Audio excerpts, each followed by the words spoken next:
Kai, Rich Williamson, Minggu Kim, Ponsu Kim, Susan Lee, and Satoru Yasuda.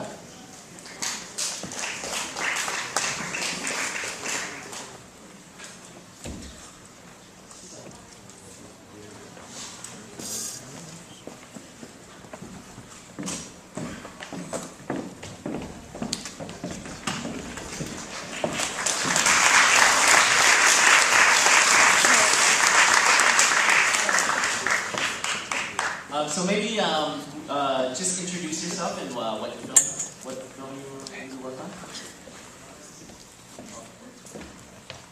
My name is Minggu Kim, the director of Trailblazers Passion. My name is drama, YouTube drama, Korean drama, Konsum big hands, yes, thank you!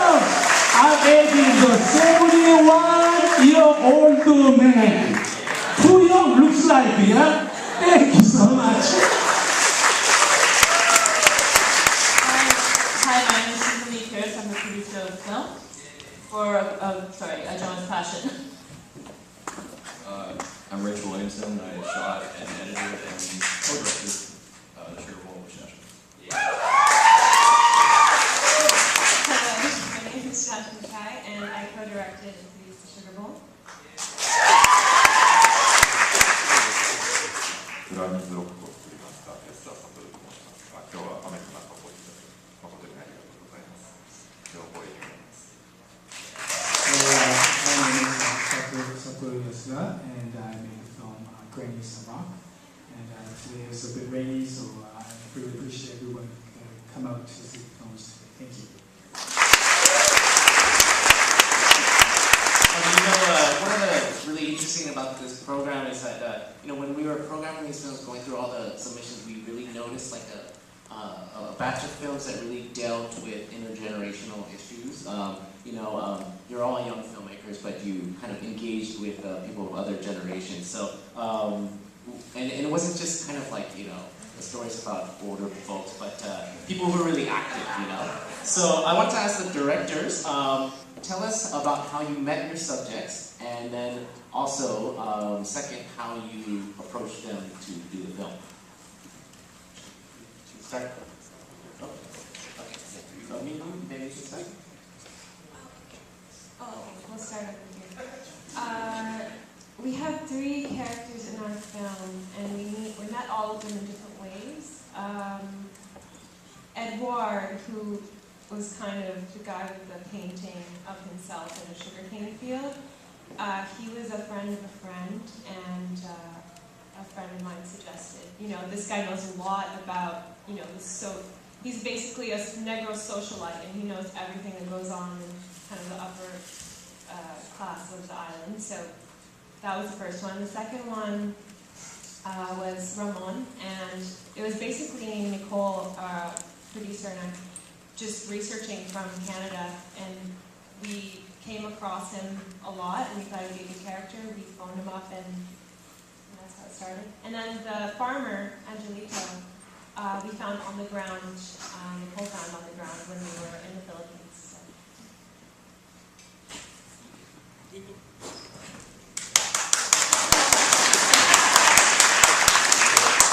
Everything started from the YouTube video that was big on Isoban's drawing style, so it wasn't really difficult for us to find it because he was from Toronto too. And I was a producer of Arian Korea TV, so I recognized his face first time I saw the video on YouTube. So we waited for a year because we need to develop the storyline. And after a year, I approached him and I asked him if I can make a documentary of him. He said yes, so he's been very supportive since day one, so I'm really grateful for his support.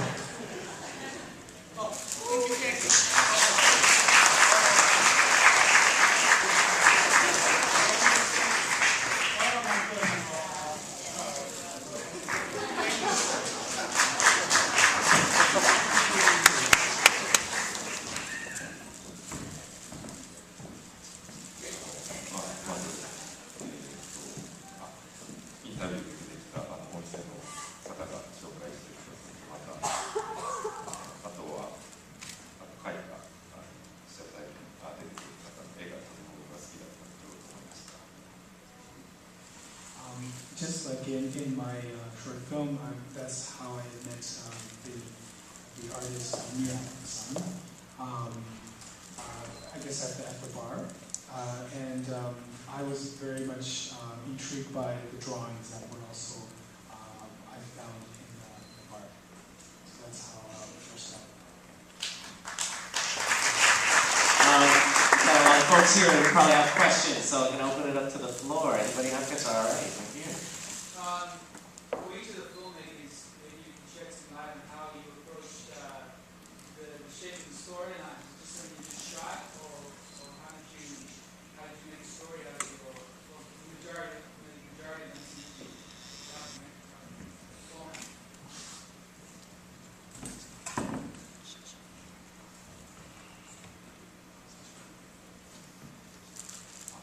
そうですね、とにかく主観で自分の目線でパーソナルフォーカスで自分のリズムで撮ろうと思いました。とにかく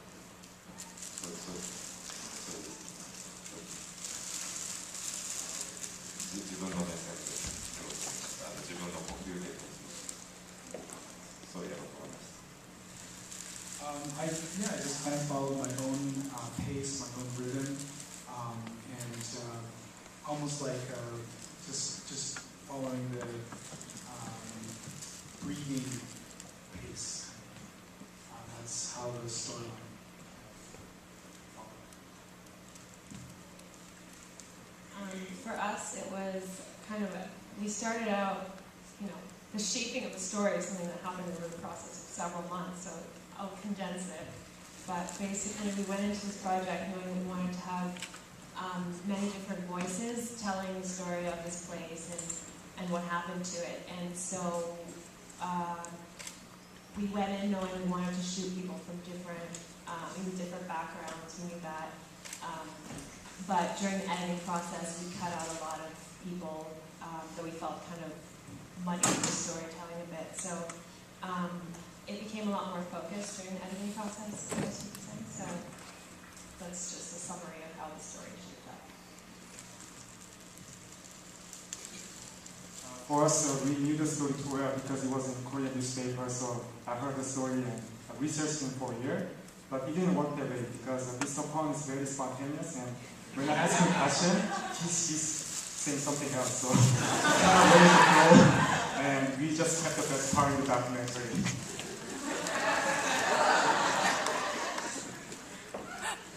Another question from the audience? Oh, Mingu, just to follow up on that point, was it a point to kind of give a different take of the story that was covered in the Korean community, or bring the story to a wider audience beyond it?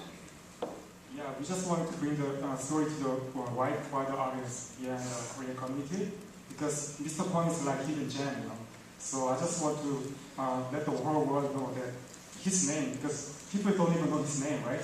He's just known as Korean Drummer. Yeah, that's how we started making film. Okay, question.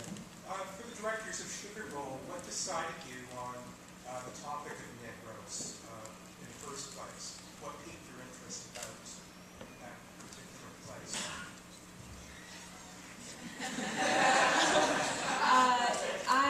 I'm half Filipino. My mom is from Negros, and I lived there when I was 9 years old, 13 years old. I speak the language. When I lived there, my older brother, he plays airsoft, so he runs around the jungle with fake guns, playing war games. Anyway, when I lived there, he would do it in abandoned sugar mills. And so when I was a little girl, I would explore these abandoned sugar mills. There would be molasses still in the equipment, and the smell, the broken glass. All of these things were kind of something that really stuck with me, and so that's where the idea came from for this film. We got another question. For the director of Granny's Rock, I'm just wondering what if people try to put the artist's work in a gallery, or what she's up to now, what she's doing.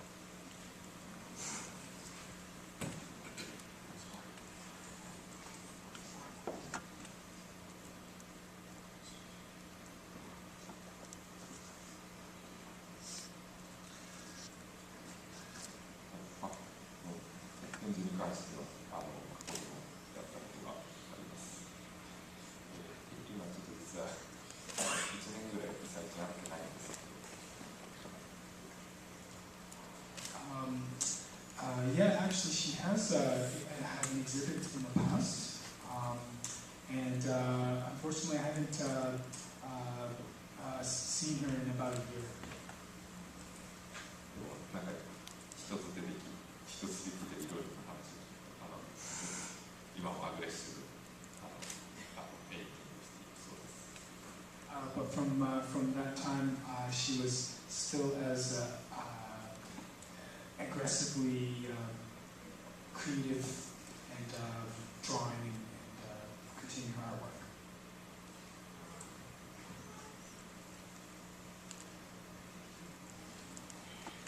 Is there any another question?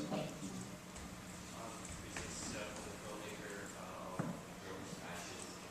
I'm just wondering, has this film shown in Busan or in South Korea, and the reaction? Actually, we just had a world premiere in Vancouver about a week ago in Vancouver Asian Film Festival, and this is one of the premieres, it's the second screening. Unfortunately, we submitted films to various film festivals around the world. There happens to be Vancouver Asian Film Festival that's the world premiere, and we're hoping that we can show the film to Asia, Busan, some other parts of the world. So we are just getting our finger crossed.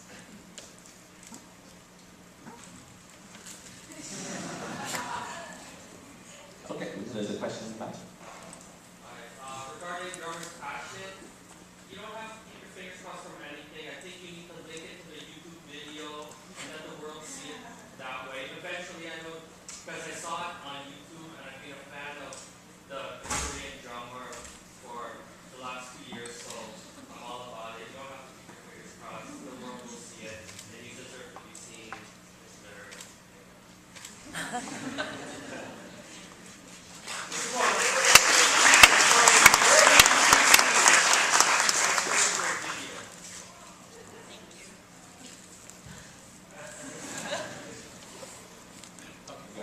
Actually, I have a question to Mr. Kwon. When is there any show coming up where I can go to see him sometime soon?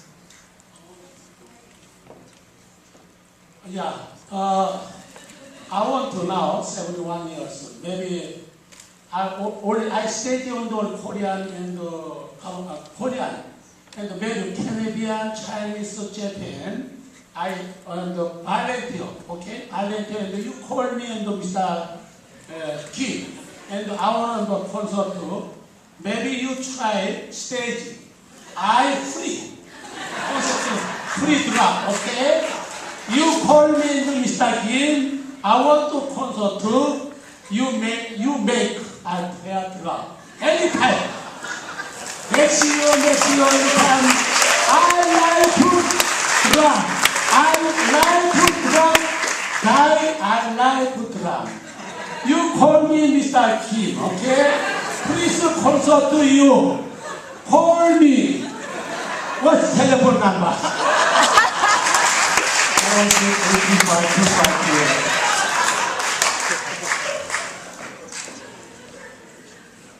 Okay, I think that's all we have for tonight, but go ahead and get that phone number from him, okay? And you're going to get a lot of work, Mr. Kwon. Okay, thank you very much for coming out tonight. We got a lot more days